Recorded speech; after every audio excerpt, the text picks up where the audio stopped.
परी की कहानी। बहुत समय पहले की बात है। एक छोटे से गांव में एक प्यारी सी लड़की रहती थी जिसका नाम राधा था। राधा बहुत ही नेक दिल और मेहनती थी।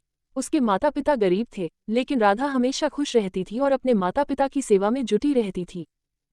एक दिन जब राधा जंगल में लकड़ियां काट रही थी, तभी उसने देखा कि एक छोटी सी परी एक पेड़ की शाखा पर फंस गई है।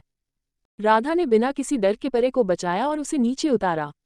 परी ने राधा को धन्यवाद दिया और कहा, तुम्हारी मदद के लिए मैं तुम्हें एक वरदान देना चाहती हूँ। जो भी तुम चाहोगी, मैं तुम्हारी वो इच्छा पूरी करूंगी। राधा ने कहा, परी, मुझे किसी वरदान की जरूरत नहीं है। मैं अपने माता पिता की सेवा करके ही खुश हूँ।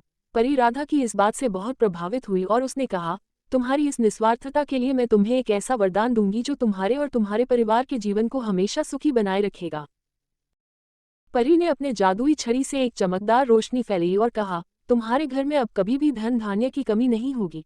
इसके बाद परी ने राधा को गले लगाया और गायब हो गई। राधा घर लौट आई और उसने अपने माता पिता को सारी बात बताई।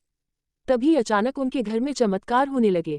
खेतों में फसलें लहलहाने लगीं, घर में सोने चांदी की बरकत होने लगी और उनका जीवन खुशहाल हो गया।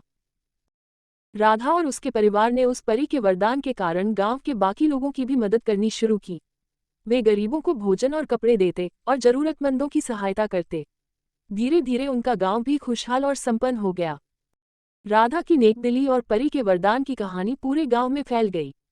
सबने मिलकर राधा की तारीफ की और परी की दया का धन्यवाद किया।